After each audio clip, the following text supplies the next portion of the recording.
তারেক রহমান কইছে যে এই দেশে চরমপন্থা এবং মৌলবাদের অভয়ারণ্য যেন পরিণত হইতে না পারে।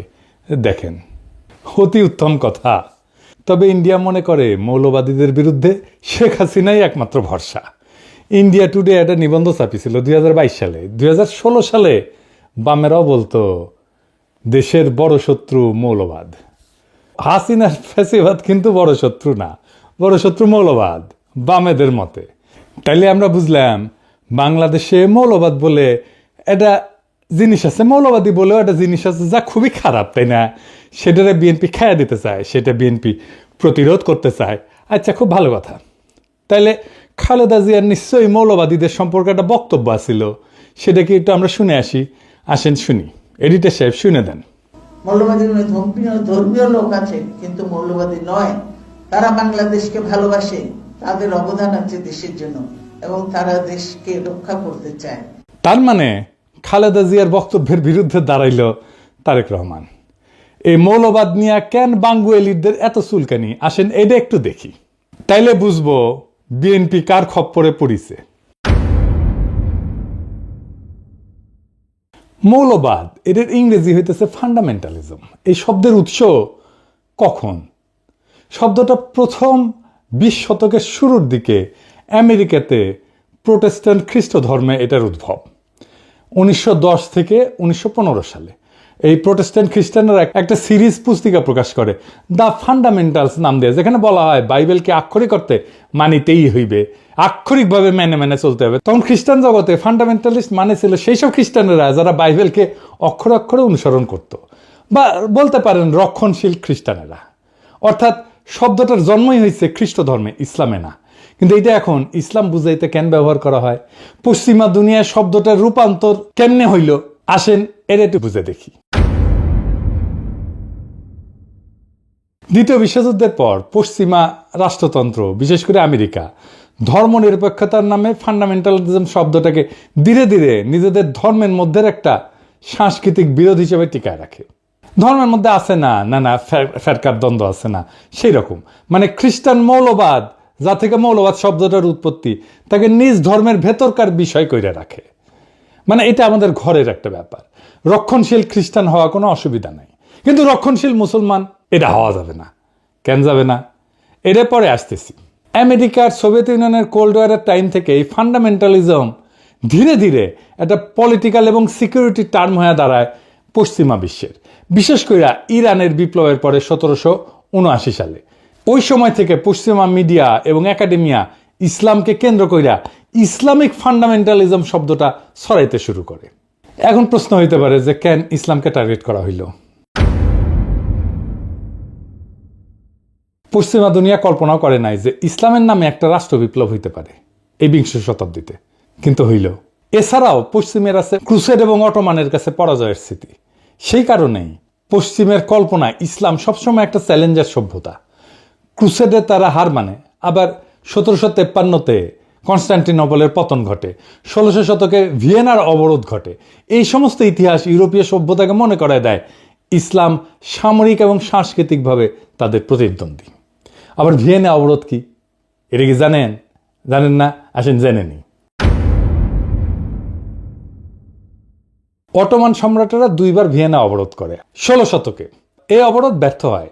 কেন ভিয়েনা এত গুরুত্বপূর্ণ ছিল জানেন? ভিয়েনা ছিল ইউরোপের প্রবেশের দরজা। যদি অটোমানরা যে ভিয়েনা দখল করতে পারত, তবে তারা জার্মানি, ইতালি, ফ্রান্স পর্যন্ত অগ্রসর হইতে পারত।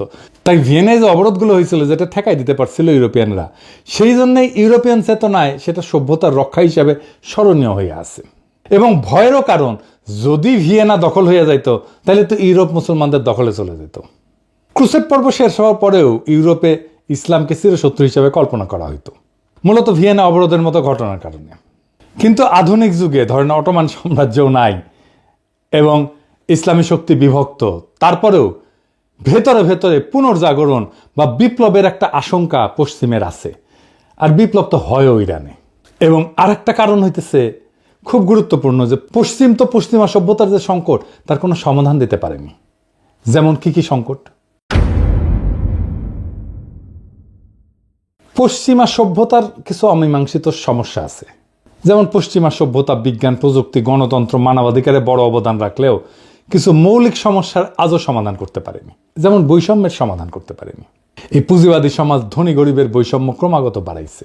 বলা হয়তো ধনীদের তরফ থেকে ট্রিকল ডাউন করতো, আস্তে আস্তে ব্যয় ব্যয় ব্যয় ব্যয় চুইয়ে পড়ে নিচের লোকেরা আস্তে আস্তে কিছুটা সম্পদ হয়তো পাইতো। পশ্চিম ব্যক্তি স্বাধীনতাকে সর্বোচ্চ করছে, কিন্তু সমাজ, কমিউনিটি, পরিবার এগুলো ভেঙে গেছে। মানুষ একা, বিচ্ছিন্ন, বিষণ্ণতায় ভোগে। রাষ্ট্র, রাজনীতি, ধর্ম বা নৈতিকতা থেকে বিচ্ছিন্ন হয়ে গেছে। এর ফলে যুদ্ধ, এর ফলে উপনিবেশিকতা, এর ফলে পরিবেশ ধ্বংস, এবং সব কিছুকে বলা হয় প্রগতিশীলতা, প্রগতি, নেসেসিটি, এই বলে বৈধতা দেওয়া হয়। পশ্চিমা বিশ্বে যে ক্ষমতার দ্বন্দ্ব, এটাকে বলা হয়তো যে ব্যালেন্স অফ পাওয়ার যদি থাকে, অনেকগুলো শক্তির যদি শক্তিশালী যদি রাষ্ট্র থাকে, তাহলে একটা ব্যালেন্স অফ পাওয়ার হবে, এইটা স্থায়ী শান্তি নিশ্চিত করতে পারবে। কিন্তু করতে পারেনি, যুদ্ধ কোথাও থামাইতে পারেনি। 2টা বিশ্বযুদ্ধ হয়েছে, কোল্ড ওয়ার হয়েছে, আজকেও তো যুদ্ধ হইতেছে বিভিন্ন দেশে, তাই না? এখনো ইউক্রেনে যুদ্ধ হইতেছে, কয়েকদিন আগে ইসরায়েল ইরান যুদ্ধ হইল। আর প্রকৃতি, পরিবেশ, এটা ধ্বংস হয়ে গেছে।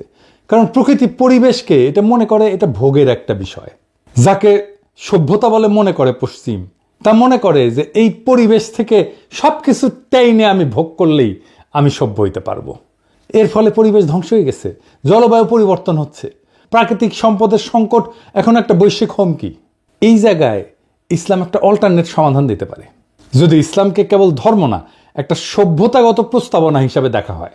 তবে কিছু জায়গায় তো কিন্তু বিকল্প দেয়, যেমন অর্থনীতিতে এটা একটা ন্যায়সঙ্গত বন্টনের একটা ব্যবস্থা দেয়, প্রস্তাবনা দেয়। এমন একটা ব্যবস্থা দাঁড় করায় যেখানে সম্পদ এক জায়গায় জমে থাকতে পারে না, এটা ঘুরতে বাধ্য হয়। পুঁজিবাদ বা সমাজতন্ত্র এই দুইটার বাইরে যায় ইসলাম একটা সোশ্যাল জাস্টিস, এর তার সাথে সাথে প্রপার্টি রাইটসের মডেল দেয়। তারপরে সমাজকেন্দ্রিক একটা জীবন দেয়। ইসলাম ব্যক্তিকে সম্মান দেয়, কিন্তু সমাজকে ভাঙে না। পরিবার, প্রতিবেশী এবং তার যে উম্মাদ ধারণা, এটা মানুষকে সম্পর্কিত করে রাখে। আর নৈতিক যে রাজনীতি, সেটা রাষ্ট্র শুধু আইনের মেশিন না, বরং নৈতিক দায়িত্বশীলতার কেন্দ্র। ইসলামের একটা ধারণা আছে, আমানতের ধারণা। ক্ষমতা একটা আমানত, ক্ষমতা মানে দায়বদ্ধতা। আমাদের এই লিবারাল ডেমোক্রেসিতে জবাবদিহিতা কার কাছে? জনগণের কাছে, তাও দিতে চায় না তারা। কিন্তু ইসলামে জবাবদিহিতা কার কাছে? জনগণের কাছে অবশ্যই, কিন্তু উপরালার কাছেও, কেবল নাগরিকের কাছে না, খোদা তাআলার কাছেও। শান্তির ধারণাও ধরেন ইসলামে একটা খুব র্যাডিক্যাল চিন্তা আছে। ইসলাম যুদ্ধকে বৈধ করে শুধু আত্মরক্ষায়, মানে নিপীড়ন বন্ধ করতে 2টা জায়গায়। শক্তি ব্যবহার মানে আধিপত্য না, ন্যায় প্রতিষ্ঠা। পশ্চিমের যেটা জাস্ট ওয়ার থিওরি, সেটার বাইরে একটা নৈতিক শান্তির তত্ত্ব এটা। তার মানে ইসলামের যুদ্ধ 2 জায়গায় বৈধ, আত্মরক্ষা এবং জুলুম বন্ধে। শক্তির ব্যবহার এটা আধিপত্যের জন্য না, ন্যায়ের প্রতিষ্ঠার জন্য। এমনকি ধরেন প্রকৃতির সাথে সম্পর্ক, ইসলাম প্রকৃতিকে আমানত হিসেবে বলে, শোষণের বস্তু না। খিলাফার যে ধারণা, সেখানে মানুষ প্রকৃতির উপরে শাসক না, তার রক্ষক। এই যে পরিবেশগত বিপর্যয় হতো, এই পরিবেশগত বিপর্যয় হতো না পৃথিবীতে যদি ইসলামের দৃষ্টিতে পরিবেশ আর দুনিয়াকে দেখা হইতো। তাই ইসলামকে একটা বিকল্প সভ্যতার ধারণা হিসেবে এটা একটা পরীক্ষা নিরীক্ষা করা সম্ভব সমাজে, রাষ্ট্রে। আমি আমার পিএইচডি গবেষণার কথাই বলি, এইখানে যেখানে গ্যাপ, সেখানে ইসলামের ধারণা প্রযুক্ত করলে সমস্যাটা মিটে যায়, কিন্তু এটা নিয়ে অন্যদিন আলাপ করা যাবে। তাই ইসলাম শুধু না, পুরা ফান্ডামেন্টালিজম, এই মৌলবাদ শব্দটা ইসলামের সাথে যুক্ত কইরা একটা ভয় তৈরি করা হয় পশ্চিমে। কারণ আধুনিক রাষ্ট্রতন্ত্র এবং গণতন্ত্রের চ্যালেঞ্জ পশ্চিমা রাষ্ট্রতন্ত্রের চোখে ইসলাম একটা আদর্শগত বিকল্প হয়ে দাঁড়ায়। অর্থাৎ গণতন্ত্র, লিবারালিজম, সেকুলারিজমের বাইরে এক সম্পূর্ণ সামাজিক রাজনৈতিক কাঠামো হাজির করে ইসলাম। তাই একে প্রতিরোধ করার জন্য ইসলামিক ফান্ডামেন্টালিজম শব্দ দিয়ে তাকে ব্যাকওয়ার্ড, ইরেশনাল, অযৌক্তিক, ভায়োলেন্ট, সহিংস এইটা বলে চিত্রিত করা হয়। মুসলিম রাজনৈতিক আন্দোলনগুলোকে যদি ফান্ডামেন্টালিস্ট হিসেবে ট্যাগ দেওয়া যায়, তাহলে তাদেরকে আন্তর্জাতিকভাবে অগ্রহণযোগ্য কইরা দমনকে বৈধতা দেওয়া যায়। কিন্তু দেখেন, হিন্দু ধর্মে কোনো মৌলবাদ নাই, খ্রিস্ট ধর্মে মৌলবাদ নাই, খ্রিস্ট ধর্মে মৌলবাদকে আলাদা করে দেখা হয়। কেন? খ্রিস্ট ধর্মে ফান্ডামেন্টালিজম এটা আভ্যন্তরীণ ধর্মতাত্ত্বিক এবং সাংস্কৃতিক দ্বন্দ্ব, এইটাকে যদি ডেমোনাইজ করা হয়, তাহলে পশ্চিমা জনসংখ্যার একটা বড় অংশ সরাসরি ক্ষুব্ধ হয়ে যাবে। তাই ওদের মিডিয়া এবং একাডেমিয়া খ্রিস্টান ফান্ডামেন্টালিজম শব্দটাকে সীমিত অর্থে ব্যবহার করে, সন্ত্রাস বা হুমকির সাথে যুক্ত করে না, কিন্তু ইসলামকে করে। ইসলামের ক্ষেত্রে তারা এটাকে এক্সটার্নালাইজ করছে, বাইরের শত্রু, সভ্যতার চ্যালেঞ্জ, আধুনিক রাষ্ট্রের জন্য হুমকি, এইভাবে তারা হাজির করে। কার্ল শিমিত বলছিলেন যে রাজনীতির মৌল কেন্দ্র হইল ফ্রেন্ড ভার্সেস এনিমি, এই বিভাজন। পশ্চিমা রাষ্ট্রতন্ত্র ইসলামের ফান্ডামেন্টালিজম ধারণাটাকে ব্যবহার করছে এনিমি হিসেবে চিহ্নিত করার জন্য। ফুকো দেখাইছেন যে কিভাবে ক্ষমতা ডিসকোর্স তৈরি করে বা বয়ান তৈরি করে। ইসলামিক ফান্ডামেন্টালিজম একটা ডিসকোর্স বা বয়ান যা ইসলামকে সবসময় ইরাশনাল, ভায়োলেন্ট, প্রিমডার্ন এই হিসাবে উপস্থাপন করে।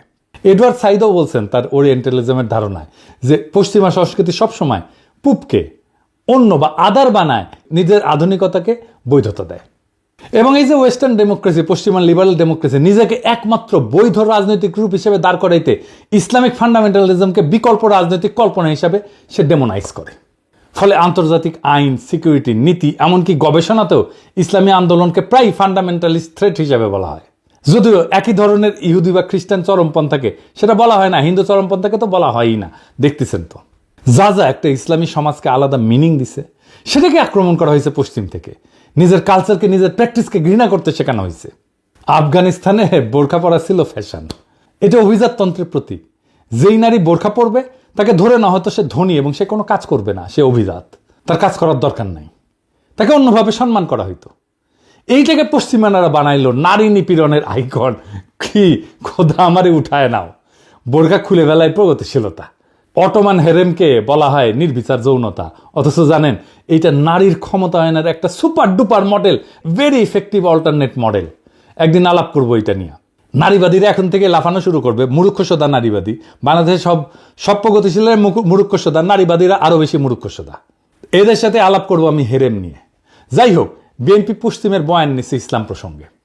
তার রাজনৈতিক প্রতিপক্ষকে মোকাবেলা করার জন্য যদি আওয়ামী বয়ানের কান্দে চাপতে হয় বিএনপিকে, তাহলে তো বিএনপি আর একটা আওয়ামী শাসনই উপহার দেবে। পশ্চিমের ভয় একটা ফেয়ার ইলেকশনে ইসলামী দলগুলো যদি ক্ষমতায় চলে আসে, এই ভয় তারা মিশরে পাইছে, একই ভয় তারা গাজায় পাইছে। হামাস জিতছে, তারা স্বীকার করবে না, কিন্তু মোদিরে মাইনা নিবে। আজিব বাত। এইভাবে রাজনীতি চলে। জামাতের সাথে বিএনপি তো আসলে কোনো প্যারামিটারে জিততে পারবে না, না আভ্যন্তরীণ গণতান্ত্রিক চর্চায়, না কর্মীদের রাজনৈতিক মানে, না কর্মীদের সাহসে, না কর্মীদের সংখ্যায়। বিএনপি ছাত্রদল, ছাত্রজীবী যদি এখন রাস্তায় মারপিটেও নামে, ছাত্রদল হাইরা যাবে। এটা বাস্তবতা। না বিএনপি প্রতিষ্ঠান তৈরি করতে পারছে, না কর্মীদের নৈতিক রাজনৈতিক পড়াশোনা, শিক্ষা প্রতিষ্ঠানে সংগঠনের প্রভাব বাড়াইতে পারছে, কিছুই করতে পারেনি। বিএনপি জামাত বা ছাত্র শিবিরের সাথে তুলনায় কোনো ধারে কাছে যেতে পারবে না। এই জন্যই তারা বাইসা নিছে এমন একটা জায়গা যেখানে জামাত দুর্বল, সেটা মুক্তিযুদ্ধ। এই মুক্তিযুদ্ধের মাঠে এসে জামাতকে ঘায়াল করতে চায়। তাই তাদের মুখে মৌলবাদ, তাই তাদের মুখে জঙ্গিবাদ, সেই একই বয়ান আওয়ামী লীগের বয়ান। কারণ এটা সহজ। জামাতের রাজনীতিকে মোকাবেলা করার জন্য যে দক্ষতা থাকা দরকার, ইন্টেলেকচুয়াল ক্যাপাসিটি থাকা দরকার ছিল, সেটা তো বিএনপির নাই। তো বিএনপি নিছে সহজ পথ, মুক্তিযুদ্ধের কথা বলে কোণঠাসা করা। এই রাজনীতি জিতবে না, এই রাজনীতি জেতান না। এই রাজনীতি অবশ্যই বিএনপিকে পরাজয়ের রাস্তায় নেবে। এই রাজনীতি বিএনপিকে রাষ্ট্র ক্ষমতা আসতে দেবে না, লিখে রাখতে পারেন। এটাই বিএনপির রাজনৈতিক পরাজয়ের কারণ হবে। পশ্চিমা শক্তি আমাদেরকে কোনো সাহায্য করেনি হাসিনা বিরোধী লড়াই, আমাদের কোনো ধরনের কূটনৈতিক সাহায্য করেনি। হাসিনার শাসনকে সর্বতভাবে সাহায্য করে গেছে, সাপোর্ট করে গেছে পশ্চিমা শক্তি। এখন সেই পশ্চিমা শক্তির ইচ্ছায় যদি বিএনপি তার আগামীর রাজনীতি নির্ধারণ করে, তার রাজনীতিকে বাংলাদেশের মানুষ প্রত্যাখ্যান করবে। বাংলাদেশের মানুষ তার ধর্ম, তার সংস্কৃতি, সেটাকে সাথে নিয়ে বাংলাদেশের মানুষ আগামীর রাষ্ট্র গঠন করতে চায়। পশ্চিমাদের সাজেশনে না, পশ্চিমাদের ধারণা দিয়ে না, পশ্চিমাদের প্রেসক্রিপশন দিয়ে না, বরং পশ্চিমাদের প্রেসক্রিপশনে যারা রাষ্ট্র করতে আসবে তাদেরই বাংলাদেশের জায়গা হবে না। বাংলাদেশের রাজনীতির বড় ট্র্যাজেডি হইল নিজেদের শক্তি আর ঐতিহ্যকে ভরসা না কইরা বিদেশি প্রেসক্রিপশনকে আঁকড়ায় ধরা। আওয়ামী লীগ তা করছে বছরের পর বছর, আর বিএনপি যদি সেই একই পথে হাঁটে তবে তার পরিণতি একই হবে। মৌলবাদ নামের কৃত্রিম আতঙ্ক দেখায় জনগণকে ভয় দেখানো যায়, কিন্তু ক্ষমতা দখল করা যায় না। বাংলাদেশের মানুষ চায় না কোনো আমদানি করা প্রেসক্রিপশন, তারা চায় নিজেদের ধর্ম, সংস্কৃতি, ইতিহাস এবং আত্মপরিচয়ের ভেতর থেকে বেরিয়ে আসা একটা রাষ্ট্র। সেই রাষ্ট্র হবে ন্যায়ভিত্তিক, বিশ্বাস এবং মূল্যবোধ নির্ভর, যেখানে বিদেশি লেভেল না, বরং বাংলাদেশের মানুষের রক্ত মাংসের চাহিদা তার রাজনৈতিক চালিকা শক্তি হবে। তাই আজ যদি বিএনপি আওয়ামী লীগের সহজ পথ অনুসরণ না কইরা বরং নিজের কণ্ঠে, নিজের বয়ান, নিজের আত্মপরিচয়কে রাজনৈতিক ভিত্তি করে তোলে, তবে এই জাতি তার পক্ষেই আবার জায়গা উঠবে। কিন্তু যদি তারা পশ্চিমের সাজেশন আর আওয়ামী লীগের কপি পেস্ট রাজনীতির মধ্যে হারায় যায়, তবে এই জাতি তাদের ক্ষমা করবে না। ইতিহাসের আদালতে তখন বিএনপির নাম লেখা থাকবে আত্মসমর্পণকারীর তালিকায়, পরাজিতের তালিকায়। বাংলাদেশ আজ নতুন দিগন্ত চায়। আওয়ামী বা পশ্চিমা কণ্ঠস্বর না, বরং নিজের সত্যিকারের কণ্ঠস্বর যে দল সেটা শোনাবে, সেই দলই আগামীর বাংলাদেশ করবে, এইটা লিখে রাখতে পারেন, এটা নিশ্চিত। সেটাই ছিল 2024-এর বর্ষা বিপ্লবের অঙ্গীকার। বাংলাদেশ সেই পথেই হাঁটবে। ইনকিলাব জিন্দাবাদ।